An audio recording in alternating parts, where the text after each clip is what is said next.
So welcome to Cichlid Heaven today. I got a new 65-gallon tank today, and it was free. They just charged me $40 for the stand, and the tank itself and all the equipment was free, so I went and picked it up. About a half-hour drive or so, not too crazy. But I had to make room for it in the fish room, as you can see in the back room. And that stacked pair of 40 gallons were surprisingly heavy.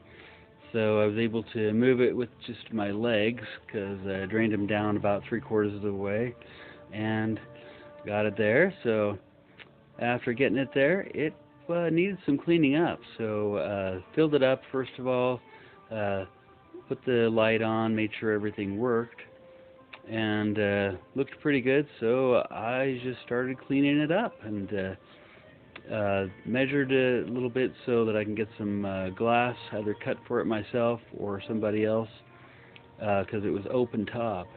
So the reason it was probably as dirty as it was on top was because of no top. I mean, a tank with a top will get dirty too, but a tank with no top, that the light was basically to the point where you almost didn't think it was on. During the daytime, when I went over there, they had the light plugged in, and I frankly thought it was a broken light, and they had kept the water level really low, which is why it took so long to clean up all of the hard water marks, and they're still not all gone yet. But once I got the hard water cleaned off the top of the tank and off of the light, I started to see that underneath it was actually in really good shape.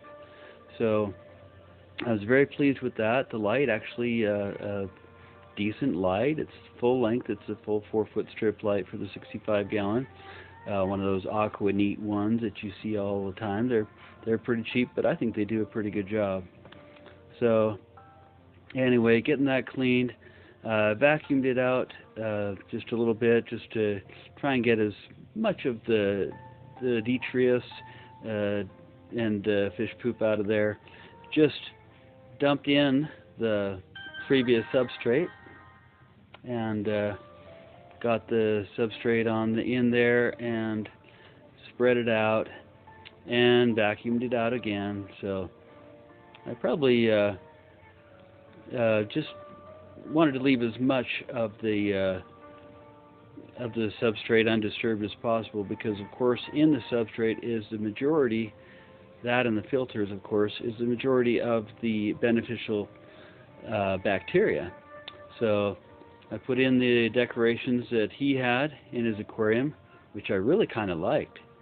So got the decorations put in there, and it looked like it was going to shape up pretty well. So after getting it all cleaned out, I just vacuumed it one more time, and then I didn't want to wait too long before adding the fish. But one thing I did want to do was to have a different filter. So I put on a hang-on-the-back filter that I had on a 40-gallon for the last year or so, and I didn't rinse it out or clean it out at all. I left all the bacteria and started it running, and it started to clear up my water pretty quickly.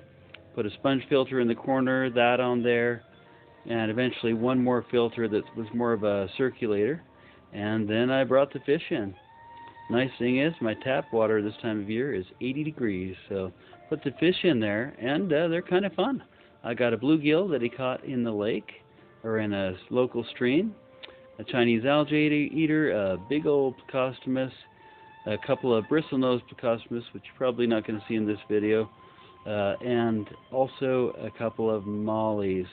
So kind of funny, I went in there in the morning after seeing it, letting it filter overnight, and this is without any light on, just the light from the room on at first, and it's looking pretty good. Needs a top, but other than that, this thing is looking really good. So here they are. They got the mollies, bluegill. Hope you liked the video. If you have any questions, put them down below. Subscribe, like. Thank you very much.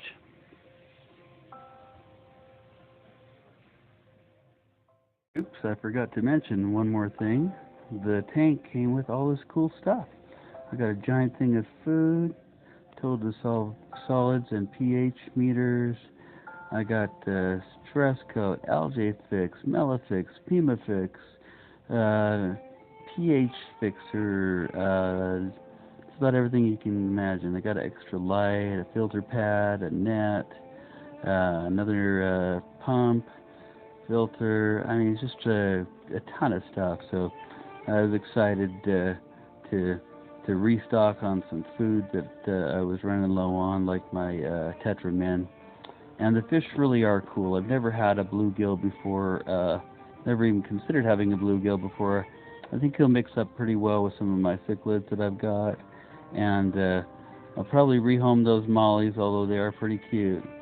And there's a upside down catfish, a syndontis as they call it, a Chinese algae eater, and they seem to be pretty good buddies, hiding under the log together. And I like those too. So pretty cool to have such a ginormous Plecostomus. I think it's bigger than anything I have. He'll probably be in the 210 gallon or the 150 by the end of the week. And hey, thanks again for watching Cichlid Heaven. And if you haven't already, like and subscribe, and have a great day.